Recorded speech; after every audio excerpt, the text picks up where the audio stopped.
We're just waiting for one more panelist. Yes, the Prime Minister. Yes. He's on a call. Okay. So I would encourage you guys to start. Just okay, that's fine. Begin the conversation, and I'll make sure that he makes his way in. Great. And what we're going to do today is try and make this as interactive as possible.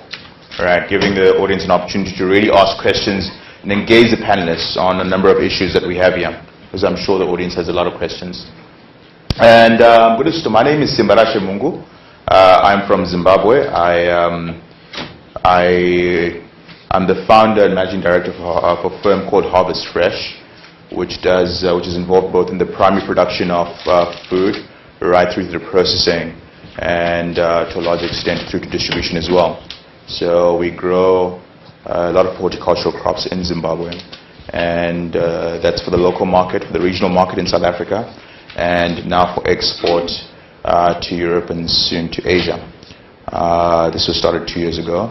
My history, I grew up in a farming family. My family was involved in farming from the 60s, and I went to college here, worked at Goldman Sachs before going back to start my firm about 3 years ago. And I'm going to allow everyone to introduce themselves. Thank you. My name is Philippe Heilberg. I'm from New York. What do I do in Africa? I focus on a very unique sector. I look at sovereign changing countries.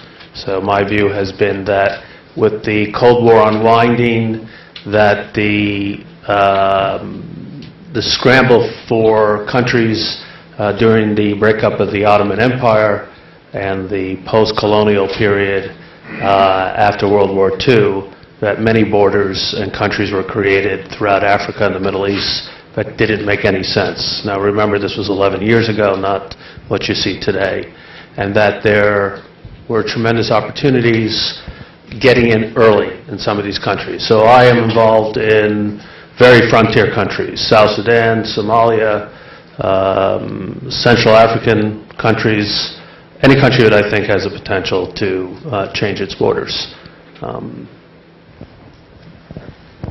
Hello, hi everybody, good afternoon. I'm Zachary, Latif. I'm involved with TLG Capital. It's a private equity firm that deals with rising frontier markets, that's just short of emerging markets. So those would be Sub-Saharan Africa, north of South Africa, and the Southeast Asian rim as well. The underlying ethos or philosophy of the firm is ultimately the transactional and trading and investment flow between Africa and Asia, where 70% of the global resources and global population exists, and trying to see how we can involve ourselves and facilitate that rising south-south flow. And we're involved in healthcare, consumer goods, agriculture, food and beverage as well, and we look at sectors that are going to be the recipients and beneficiaries of a rising middle classes in these frontier and near frontier markets. Good afternoon, Brenda Madumise. You had me earlier on, so I don't have to say much. Thank you. Good afternoon, I'm Todd Neuman, head of North America for South African Airways, and I think most of you probably heard my talk earlier this morning. And basically out of our North American regional headquarters, which is located in Fort Lauderdale, and I oversee our team there that is responsible for managing our sales and marketing, airport operations, reservations, and finance here in North America. As a Mutambara from Zimbabwe, I'm sure I've said enough. All right, thank you very much for those introductions. I think what we'll do now is we'll move on to the panelists, those who have not heard speak, I think that's these two. Both of them who are in the private sector. I think they're both either in private equity or sort of quasi-financial institutions that are invested or have already deployed capital in Africa. And I think it's important that we hear their perspective on the implication of governance on their decision making and the implication going forward, and what the implication was when they were deciding to deploy capital. Wow. Since I'm dealing with opposition and rebel groups, I may not be the right person to start with in terms of that, but obviously an eventual stable government is imperative. If you do not have an entity that is overseen, that is stable, you don't have a partner in which to do business, you don't have a partner in which to sign legal agreements, and you're going to be extremely wary about where you put your capital. The other thing, since this is a business school, as an investor, there's two things that you should think about, is risk-reward. If the risk is high, the required reward has to be extremely high. And what many people forget about Africa, because Africa has been portrayed from the West as an NGO story, people inserting themselves into certain countries and saying, poor you, we know better, we're going to help you. And many of these countries are, in some cases, very capable to do a lot of different things. They don't need pity, and they do need education, they do need technology, they do need learning how to become a skilled laborer rather than an unskilled laborer. And the continent is extremely ripe. The continent is extremely rich. And in fact, probably in the next few decades, can probably take care of itself, so to speak. But all that is predicated on good governance. Without good governance, it's going to be extremely difficult. And why is that from a business standpoint? Because the required risk premium is going to have to be extremely high. And if you look at the yield curve in the United States, interest rates are basically zero. You have companies that are risky, called junk bonds, that are trading at 4%. Go to Africa. You start maybe at 10%, and it really grows from there. So how can a country grow? How can a population prosper if the risk capital is 50 or even 100%? Very difficult, because you start discounting those cash flows at those very high numbers. It's, forget about corruption, forget about tax, the implicit return that's required, and no capital will come in unless in a bad governance situation, is an indirect result of poor governance. And I'll use an example that I'm well versed in. The 54th country in Africa, we say 53, 54, because Morocco is not part of the AU, but there are 54 countries in Africa. The 193rd country of the UN, the 54th country in Africa, was South Sudan. And it's a country I know extremely well since I started there when the peace process began 11 years ago. There is no governance. It's a complete, utter disaster. The risk premiums that are required that we look at are exactly the numbers that I was speaking to, 50 to 100%. And that, in fact, may be too low, because you have a former rebel group, people that were fighting in the bush, who have absolutely no qualifications to be ministers or deputy ministers, and so forth. And without that, there's no trickle down or flow through to the people where those resources are. So what are the businesses they're going to start? In Africa, what are you going to see mostly? And I hate, by the way, generalizing Africa. First of all, as was mentioned in the first part, Africa is a continent. and it is the least homogeneous continent on the planet. Each country has tens, if not hundreds of tribes, cultures, languages, all unique. What have the outsiders tried to do over centuries? We've tried to put our system on top. Colonialism. What did colonialism do? Just put another system on top. And when they left, they took that system away. Is the African system worse than ours? I don't know. I mean, we're making that judgment that it is. But an African will look at an election and say, 52%, the American will say, oh, the 52% winner has won. The African will say, what about the other 48%? They'll be very upset. So these are cultural systems. Some of these countries are very tribal, that go back millennia. And it's not to say that their system of governance or their system of life is better or worse. It's a question of it is. But then we get into the federal system of governance. And that, definitely in the frontier, a certain number of countries, and not the countries that we were speaking about earlier. I'm not talking about South Africa. I'm not even talking about Kenya. Botswana is actually a great government. I'm talking about the real frontier, some of the places in Africa where the governance does not exist. And without it, that cost of capital is through the roof.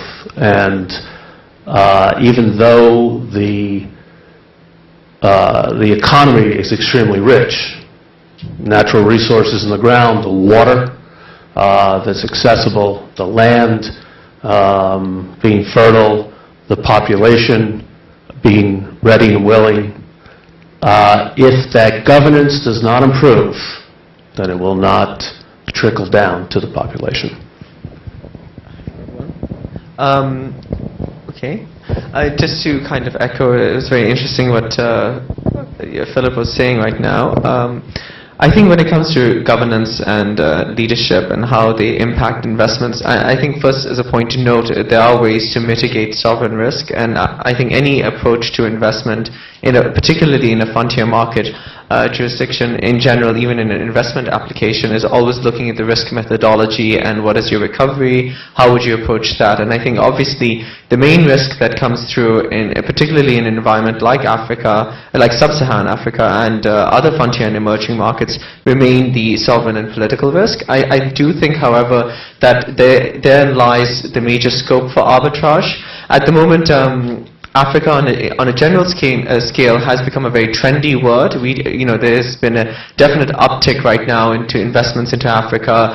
There's a huge buzz about it, as Philip alluded to as well. Liquidity constraints in advanced economies have pretty much been abandoned. So you have this huge hunt for yields right now, where long-term interest rates in Western economies are at historic lows. So obviously that money needs to flow somewhere. BRICS were the major recipients of that in the last decade or so, as we were discussing earlier. However, now you are going to see underexposed jurisdictions and economies like the north of South Africa, south of North Africa, sub-Saharan Africa as well, receiving that largesse or investment opportunities. However, I do think when it comes to governance, I think what's very important is to take it into the correct perspective. The way I look at the African continent is it's almost like a bond portfolio. You have 54 countries. Each of them have varying degrees of ratings risk, junk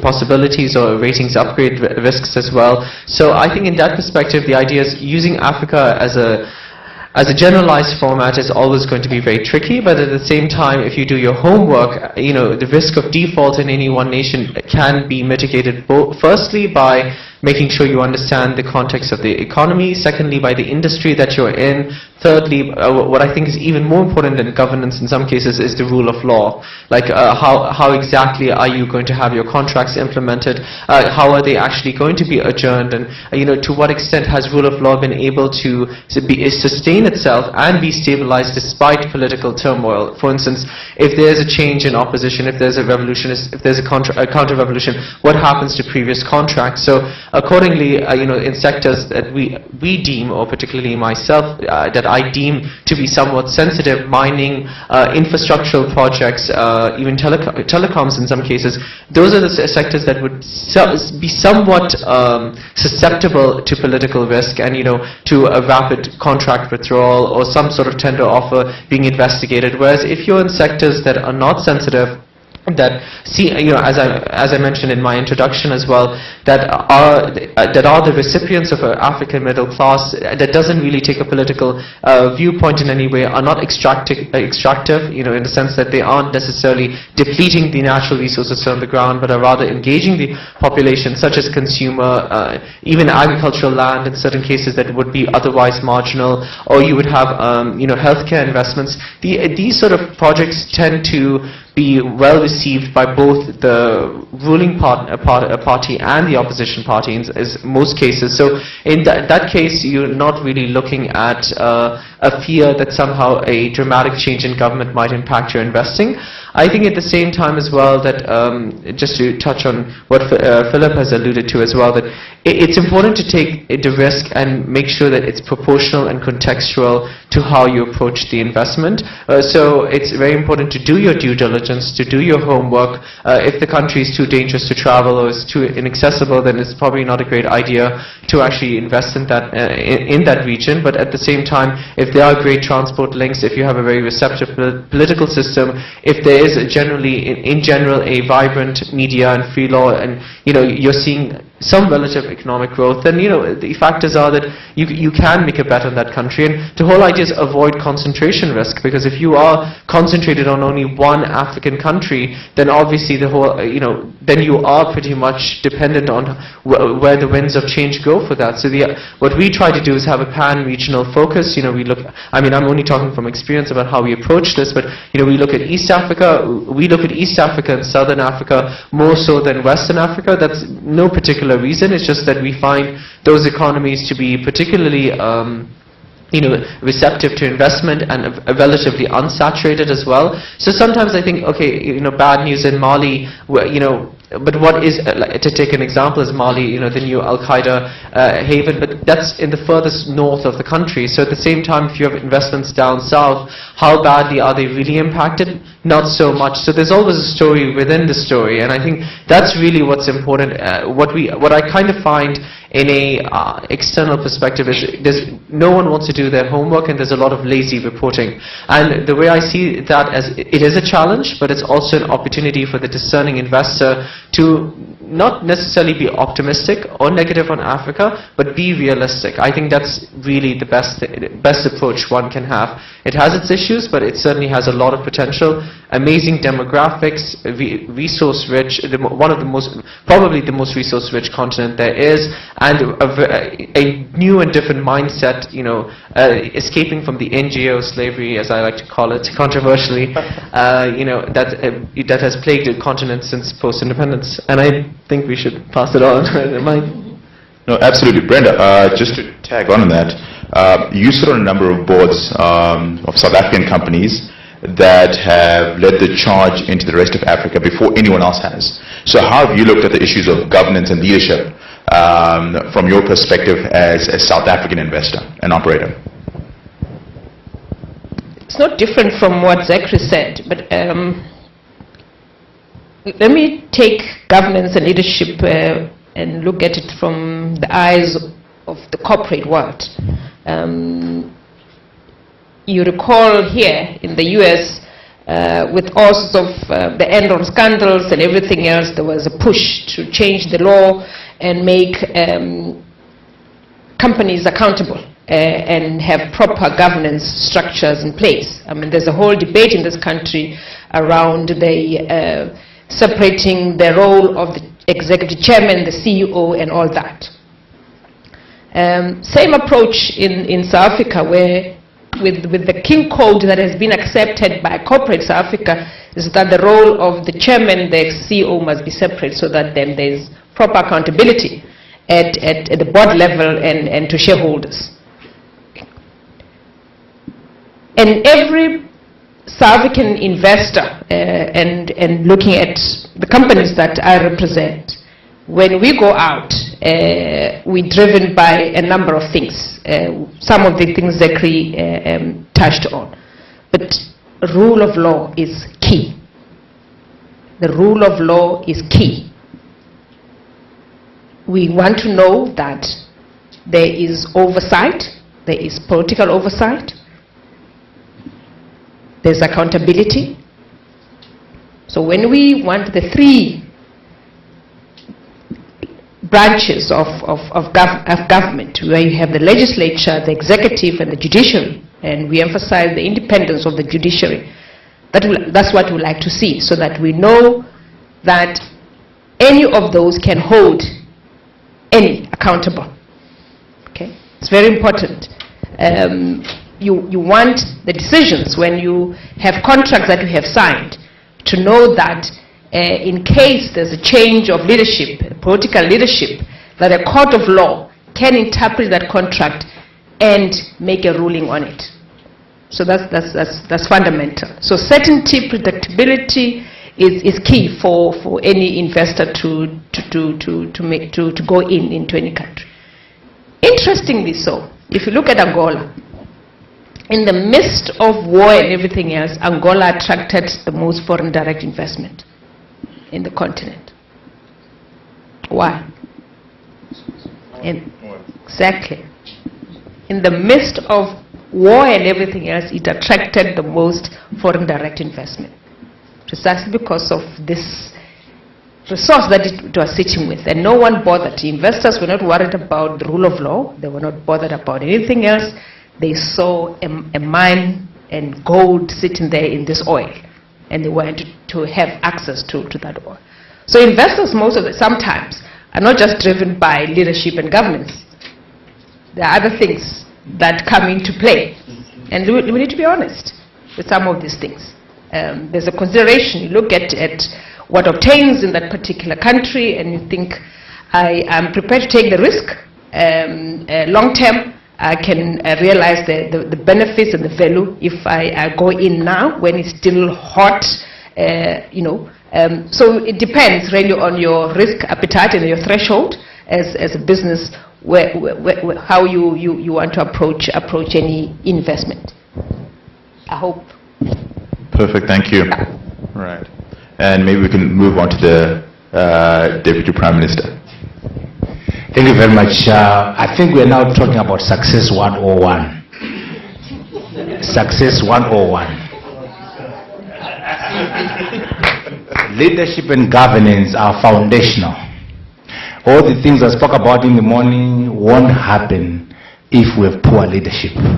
All those things you're dreaming about here and elsewhere won't happen without good governance. Good governance in the private sector, good governance in the NGOs, good governance in public government. And so I think this is so fundamental that we understand the importance of good governance, predictability, certainty in the country, an enabling environment must be created by those in government. A constitution, a good constitution. But by the way, the paper is not enough. Do you believe in the constitution? What we call constitutionalism.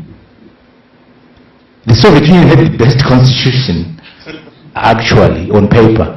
But you know what was going on in there. Certain countries have very good constitutions, but they don't believe in the constitution. Unfortunately, constitutionalism cannot be legislated. You can't legislate values. Thou shalt love A and B. You can't legislate morality. You can't legislate constitutionalism. You develop it over time through education, through social mobilization, through learning by example. It takes time. But this matter of governance is so foundational, it is so fundamental. Leadership.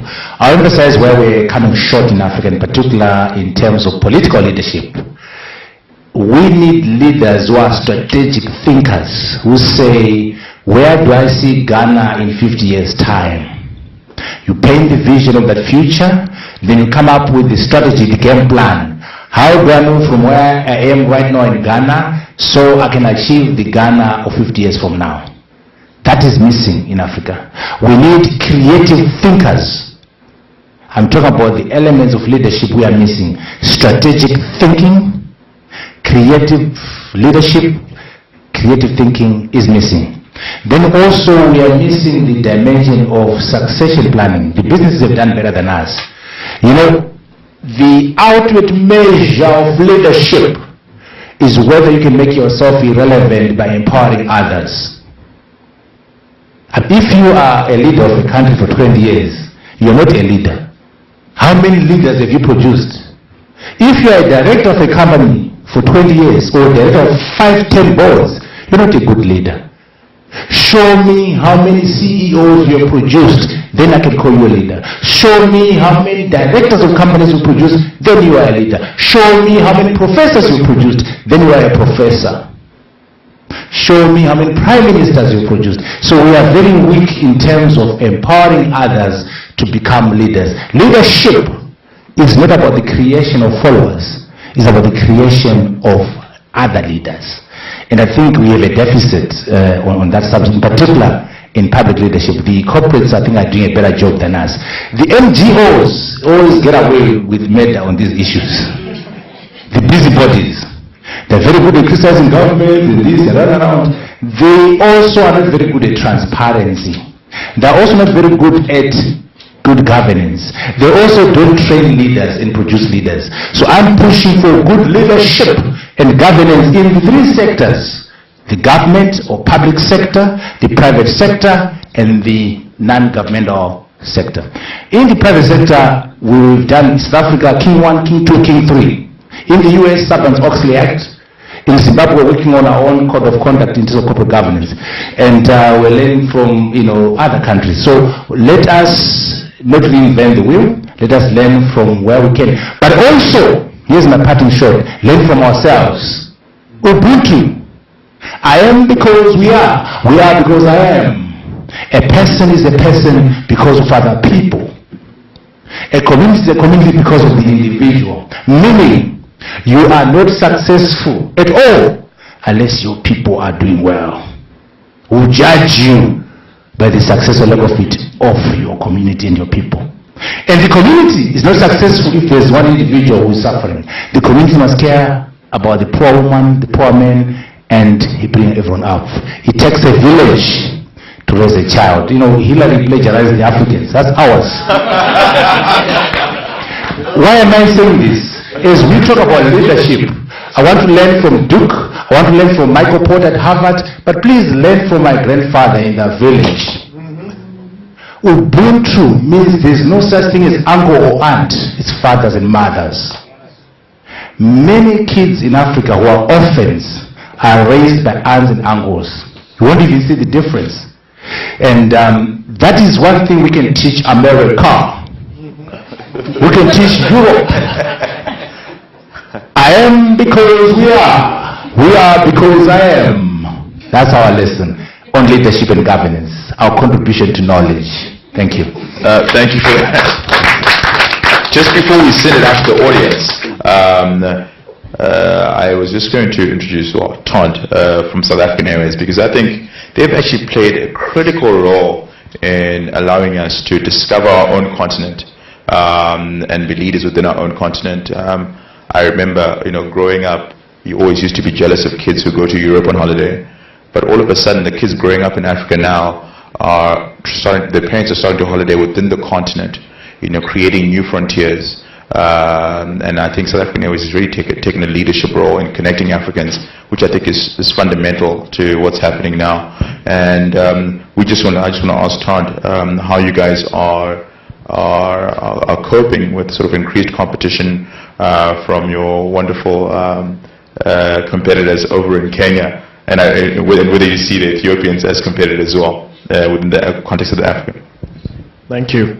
I think that as we've all talked about and agreed to, is governance is certainly the foundation for growth in business in Africa.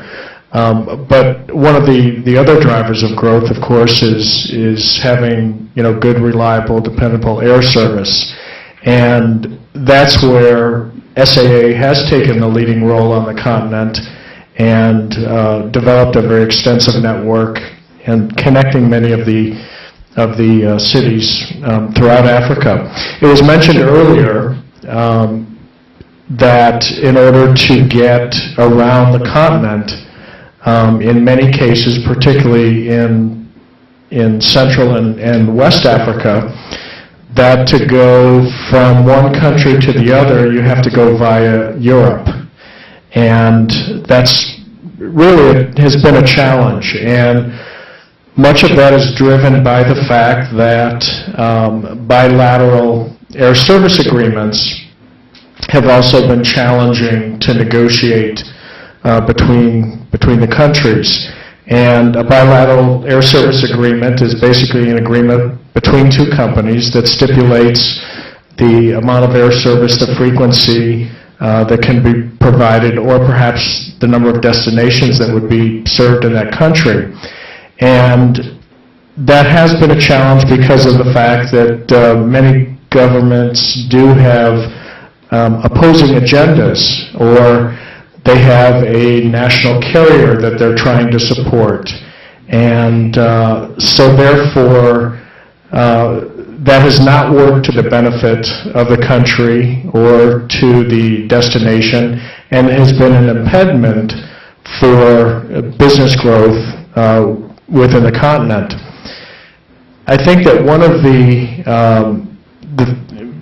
United States currently has 32 open skies bilateral agreements with African countries, and it basically allows the free flow of traffic between the U.S. and that country there. But I think what we're seeing now is that's being recognized, and with SAA, with Ethiopian Airlines in particular, with Kenya Airways on the continent there are opportunities for these carriers to form joint ventures with some of the smaller regional airlines on the continent and establish networks that better connect various destinations within the continent. So I think we're beginning to see some progress there. South African Airways has been in negotiations with Ethiopian and some of the regional carriers in Central and West Africa. Ethiopian also has A-Sky, which is based in Accra, I believe, offering some regional service throughout that part of the continent. So we are beginning to see this type of cooperation, and I think that can only be further enhanced, which is going to make it easier to get around and further then enable and encourage further business development. Thank you very much for that. We're going to open this up to the audience, and maybe we can have 1, 2, or 3 questions directed at different panelists, and we'll have the panelists answer, and then we'll move on to the next set of questions. So, questions? You can keep that there.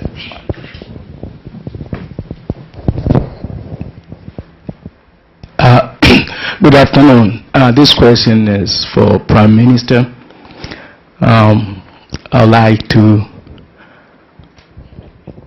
get your opinion. You're in a government now, and you're talking about the way the rule of law and the way people do stuff there. I think from my little knowledge, I think there's something political there. When you are government, is politics. And because politics in Africa is very good business, people are making too much money on that, and I don't think it's going to be easy for now. So I'd like to your experience. How do you say what you're saying now and say that in a cabinet or somewhere where either you guys understand that or the politics of the talking. You are talking very open now. I don't know if you talk like that in the room. Thank you. Another question? Yeah. What we'll do is we'll just go with questions. Yeah. Set of questions. Thanks. Yeah, Philippe Mutisia, originally from Kenya, Professor of Education, North Carolina Central. I am interested in leadership and professional development is from a university perspective. I would like to have anybody comment on how can we governize the people who are in diaspora from the continent to kind of start bringing back that brain drain we have. Good afternoon, everyone. My name is Willie Green. I'm one of the assistant directors in the admissions office here at Fuqua. My question is kind of second, but closely related to his, specifically for the individuals that work in the capital firms, so Mr. Heilberg and Mr. Latif. How do you go about, or do you hire individuals, particularly from the continent and the regions that you're looking to do work and invest in? And if so, what do you look for in those individuals? Great. We'll just allow them to answer questions. Okay, very briefly. Do I talk this way in cabinet? You think I'll leave MIT to go to Zimbabwe and speak in a hushed voice? I'll leave McKinsey, I'll leave all this to become a dumb kind of minister. I speak the same way. That's why I became a Rhodes Scholar, because I was Mugabe's prisoner. As a student, I was a student leader who got locked up. That's why I'm a Rhodes Scholar, because you know when you go for the Rhodes Scholarship, they look for academic excellence, they look for sports, they look for leadership. So when they interviewed me, I said, they said, what sport do you play? I said, running away from the police. Anyway, I said this to you. This is 1990, when I was a student. This is 23 years later. I'm pulling the punches, I'm fighting. So we don't speak differently. We speak the same way in cabinet, we speak the same way in SADC, in here. And we're also encouraging some of our best minds to take a plunge and go back and make a difference in the continent. Lots of money to be made in politics. That's corruption. In government, you shouldn't be making money. You should be making a difference and paid a very... in fact, you should go to government with your own money. It's a serial type of activity. You know, how can Cyril Ramaphosa be corrupt? He's taking a pay cut to become vice president. Party, correct. And can you imagine? But anyway, I'm saying, to me, that would be the ideal thing. I'm sure we've not gotten there yet. You shouldn't go into politics to make money. Make your money elsewhere and come to make a difference. When someone is chairman of Goldman Sachs and then they resign to become secretary of the treasury, secretary of commerce, they're not looking for money. They're taking 1/10 of what they used to earn. To me, ideally, that's what we should be doing about public service. Service, servant leadership. Yes. So, no, in Africa, we should not be making money out of politics. We should be making a difference. Yeah? And so we got to build the models and get to the stage where we go in there to make a difference. If they frustrate us, we resign. Right now, people can't resign because that's their job. If they resign, they die. They don't know how to survive. That's bad. Brain drain, very quickly. You know, my approach to the diaspora is that it will be a travesty of justice if all the Africans were to go back to Africa. I don't want that. It's a mistake. Yes, I want a critical mass. A number of us must go back to run institutions, run government, run media, run companies. But a bulk of us must remain here at Duke, must remain at Harvard, at the World Bank. They must remain in Japan, in China, and be our ambassadors, be our advocates. What is important is to have Africa on your mind. You don't have to be in Africa. The Jews are in the government of America. The Jews are on Wall Street. The Jews are in the Hollywood. They're taking care of Israel from those places. So my view of the brain drain is it's oversold. I think it's a good thing to have a Kenyan teaching in America. It's a good thing to have a Kenyan in Silicon Valley. It's a good thing to have a Kenyan in Japan. But what's important, that Kenyan must have Kenya on their mind. And also it's a good thing to have a Kenyan as the president of the US. But that Kenyan must have Kenya on their mind. That's my view on the brain drain. Thank you. Just respond on the brain drain. There are, and I'm going to specifically talk about South Africa because we have a program of getting South Africans back into the country, those with skills. So we run a program from London, we run a program from the US just to get South Africans back back to South Africa. So that continues, and we'll continue to do it for those who are willing to come back. Yeah. I want to get to the brain drain is actually an easy question, but I first want to deal with the getting into government to make money, which is exactly the point, and I wish it were true, Mr. Prime Minister, but unfortunately in many of the countries it isn't. And until ministers that are found to be corrupt are hanged or severely punished, it won't stop. And there's got to be a punishment because you are, in effect, killing your own people by the amount of money that's doing. And I see very little being done. As an American who is subject, we haven't talked anything about FCPA, Foreign Corrupt Practice Act. Why isn't there much American capital going into Africa in general? It's FCPA. We're all scared to death. If you're an American, you're going to go invest in Africa, you will get investigated. I have been investigated for 4 years. Fortunately, they found nothing. I've had everything looked at. Why? I invest in Africa, I must be paying envelopes. It is extremely difficult. By the way, first of all, the whole world is corrupt. Let's not leave it to Africa. And it's just legal in this country to call it lobbyists. Let's call a spade a spade. But it's very difficult, and you need cause and effect. And until those perpetrators of corruption are not dealt with harshly, that's why I say hanging, public hanging or whatever, that'll send a clear message. That will stop. On the brain drain, it's easy. Opportunity, better opportunity there, over here, will lead people to move. It's with everything else. The question of whether they will be accepted in certain countries who have issues of those that have left, those that are educated versus non-educated, but by and large, people will seek opportunity where it is. And then this follows through into your question in terms of jobs.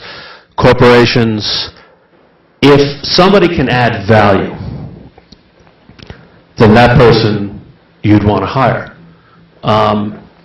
Africa is a unique marketplace with very specific skill sets depending upon the business.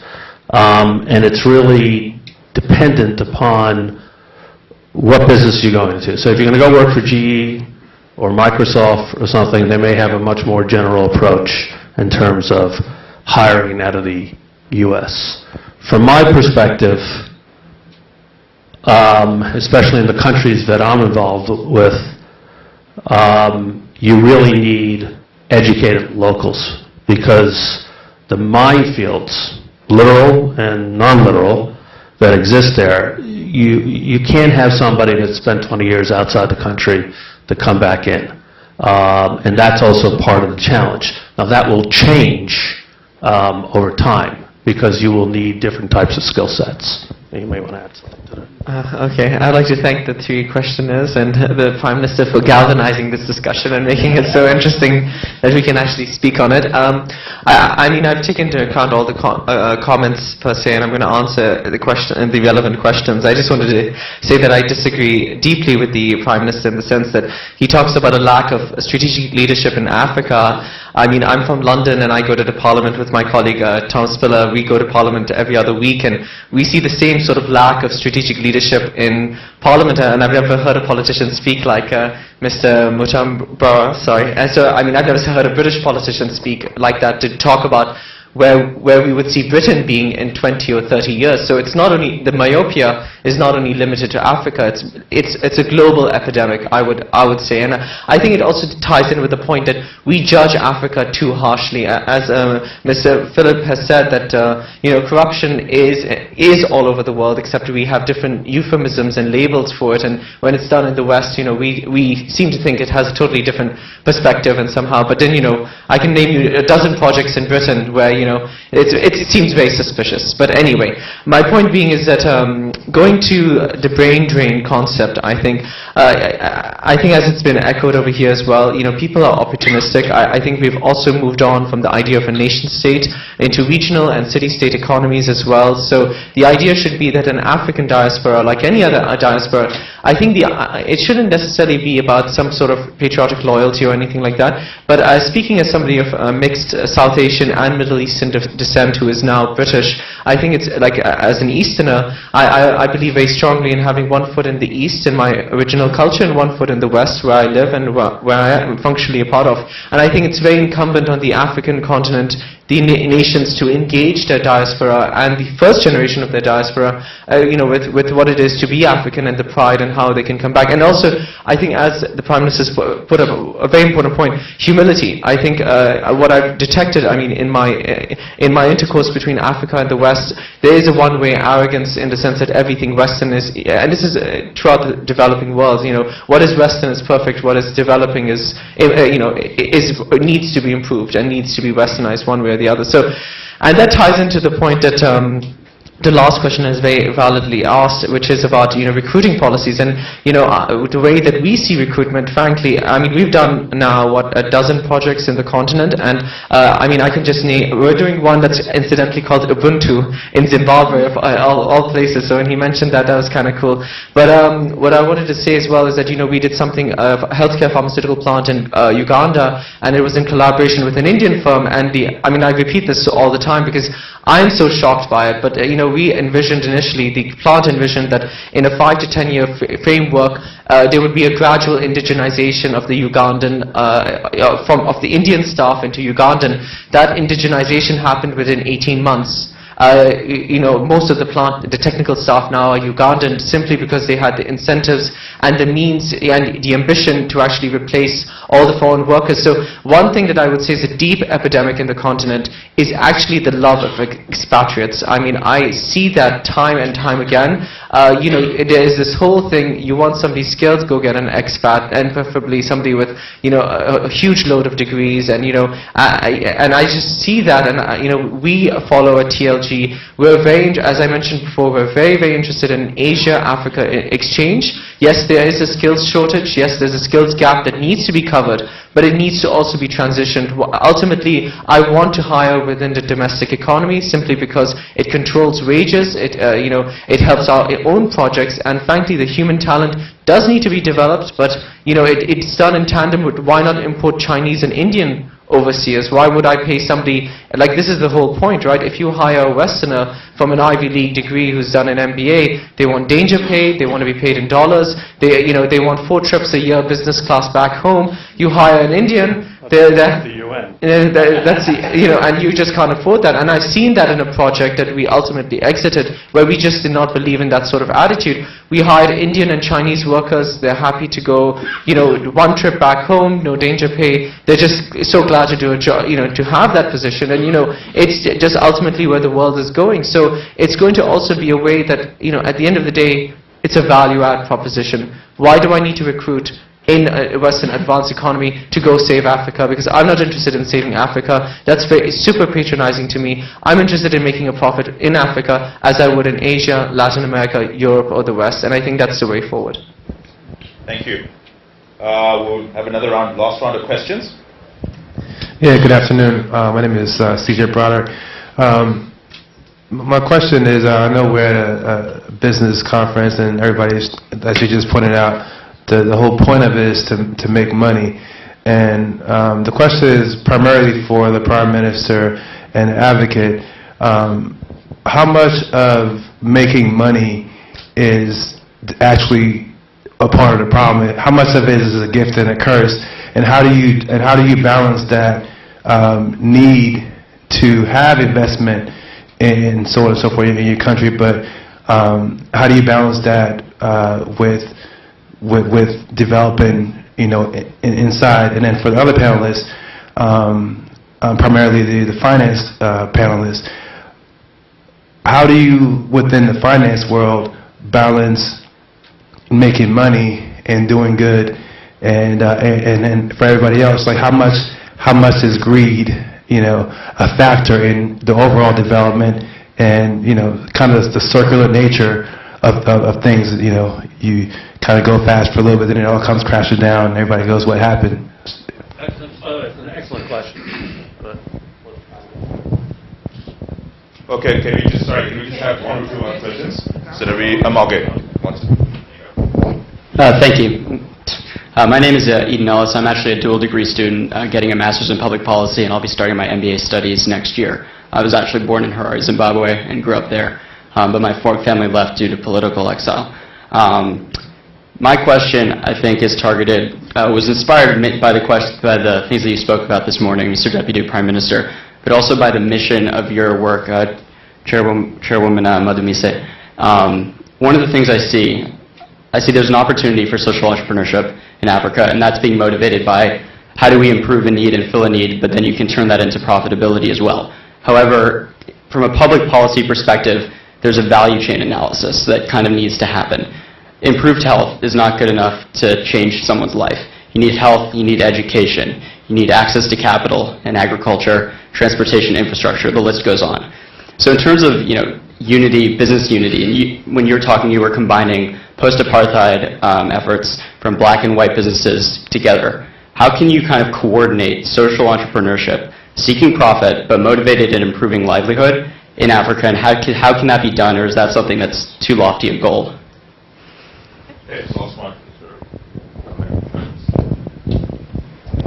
Thank you. My name is Tom Spiller. I'm a lawyer from England, where we have the appearance of democracy, but not the reality of it. My question is about democracy and whether or not it is an impediment to African development at this stage in the process. And I would just like to ask, we've talked about instability in the context of military conflict. We've talked about a political corruption, which is currently reality, but we hope to see it reduce as time goes on. And I would just like to ask whether or not we need democracy now in various African countries to help improve the quality of lives of people, or we need it perhaps later and we need a little more economics and a little less politics. Okay, thank you very much. Number one, I'm surprised that someone would say the objective is to make money. I thought I came here to change that. That's not the objective, not making money in Africa. No, we're trying to change that. Make money and at the same time, social impact. Please be creative. At the same time, don't come for charity, don't come as a good do-gooder, as an NGO. No, unsustainable again. Let us have this link, the link between making money and impact. So this business of saying people are going to have to make money, no, don't come. Come to Africa to make money, at the same time make a difference. And I think that's where I'm asking you to be creative and innovative and be able to do that. When I was harsh on African leaders, saying that we don't have strategic thinkers, creative, I wasn't comparing myself with Europe. That's another thing that's different. Europe is not the reference point. America is not the reference point. I'm comparing myself with myself. When I say there are no strategic thinkers in Africa, I will think 50 years. I'm not saying Europe has them. I never say that. And why should I compare myself with Europe? Who is Europe? So I want you to understand that. There's always been a standard when Africans we're comparing with America. Africa, we're comparing with Europe. No, we are not. We're comparing ourselves with ourselves. We're comparing ourselves. In some cases, we're better than Europe. We're better than America. So we don't need a reference point. And when I'm harsh, I'm the leader. So I'm being honest. I'd want to see President Mugabe create 10 presidents. He's been there for 33 years. To me, that's not a good idea. It's like in America having Carter as your president. It means there was no Reagan and his innovation. There was no George Bush Sr. and his innovations, or lack of it. There was no Clinton and his innovations. There was no Bush Jr. and his lack of innovation. There will be no Obama. So I'm criticizing myself to say I would have wanted to see 4, 5 other generations had an opportunity in Zimbabwe to mess up or do good. And please, the new African does not accept America as a reference point. Take note of that. The new African does not accept Europe as a reference point. We're equals. You learn from us. I told you Mupesa and Echo Cash. We teach New York. New York will take some lessons from us on this subject. Democracy, that's an interesting debate, democracy versus development debate. Summary, we need both. Let's not have this artificial debate. Democracy is good in itself. It allows our people to have a role to play. At the same time, we don't need democracy, we need development. So let us find a way to have a democratic framework that takes into account our own issues, our own culture, but as a system, there's something good there. But don't make these false and tenuous connection that says, seek first the kingdom of democracy, then development will follow. Not true. You see, it is Einstein who said things must be made as simple as possible, but not simpler. When you do that, we're now violating Einstein's law. Singapore is not your traditional democracy. It was a nanny state. Very harsh on the opposition. They're number 3 on my chart. Angola, she mentioned, the investors are coming in, there's economic growth. The democracy and government is dodgy, but they're developing. Saudi Arabia, Dubai, and so on. But that does not mean that let's have dictatorship. Again, we're making things simpler than they should be.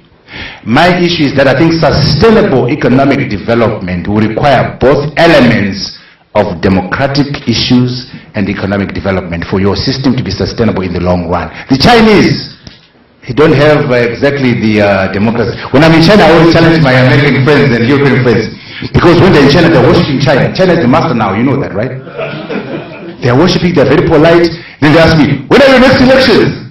Then I say, oh, wait a minute. Ask the Chinese when the next election. So it's different. It's not different. It's just because you understand economics, China is your master. So you don't ask impolite questions. But I'm small and non-consequential. So you ask me these tough questions. Which means, by the way, I'm saying to you, asking hard questions, because others have gotten development without democracy. So I don't want to be seen to be saying, seek first the kingdom of democracy. Let's try to do both. And let's have our own models anyway. The South African economic model, which is different from everybody else. The Zimbabwe, learn from others, but let's learn from ourselves. So it's a tough question, but if you were to force me to say, I would say let's have both.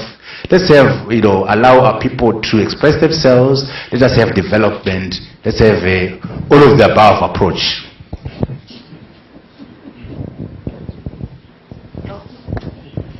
There were a couple of questions directed to myself. Let me start with the creation of social entrepreneurs. We had a very interesting session during lunchtime just for women.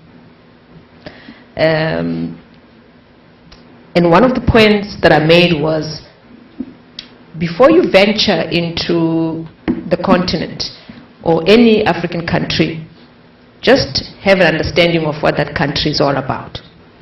Because if you were to spend time now, just get onto the internet and just get the sheer number of young people who are doing smart things, extraordinary things as entrepreneurs, and affecting the lives of the communities that they come from. It's amazing. Most of you went to South Africa. You went to Vilakazi Street, which is the street where it's Mandela's whole house, it's Winnie Mandela's house, it's Tutu's house. You've got restaurants on that street. You've got the museum on the other side. These are young entrepreneurs who saw an opportunity to change the lives of the community around them. It's the biggest tourist attraction ever in Soweto. So social entrepreneurship is buzzing, it's happening, and you even see it even in the rest of the continent. You've got young people in Ghana, in Kenya, coming up with innovative ideas on business and getting the support to do so. So that is happening, and we just need to keep on oiling it and nurturing it. The second thing is there was a question around what is enough. When do you know that, how do you strike a balance between making money and greed and everything else? I'm told that when you have made money, you believe that it's not enough and you want to have more. Continue to have more and more and more and more. For me, it's an individual makeup, really. It's about your values as a person, what motivates, what drives you as an individual. If you're working for a corporate that has got to answer to shareholders, shareholders will shut up as long as you give the return on the investment. They will never question you on governance or anything else, as long as you continue to pay them the dividend that they expect. That's absolutely the truth of it. Let something happen in the company where that value is diminished, then you will see shareholder activism. Because now, that money that they had put in, they're not getting the return on that investment. That's it. As long as I continue to make shareholders happy, give them the return on that investment, I'm quite fine. And the company keeps on producing the numbers that you're looking for. At the same time, we're saying with the OECD on corruption and everything, and I do an integrated reporting on environment, on social responsibility, and most of you don't read that latter part of that document. Tough luck, but I've done my part. I've produced the results. You have not read what I've said about the environment, whether I'm protecting the environment or not, and the social responsibility, because no one cares about it, but we're asked to report as entities on such. So, the balance, and I think that's what the Prime Minister has been trying to say to us. We need to find a balance between making this money and at the same time making a social impact wherever we are. And I think it's no longer a debate. There's a recognition from a lot of entrepreneurs and business people that that's what should happen. It's a wake-up call in South Africa, by the way, in the mining sector. You know what has been going on with what happened in Marikana, precisely because you had this charter for the mining charter that expected mining companies to provide housing for their mine workers. What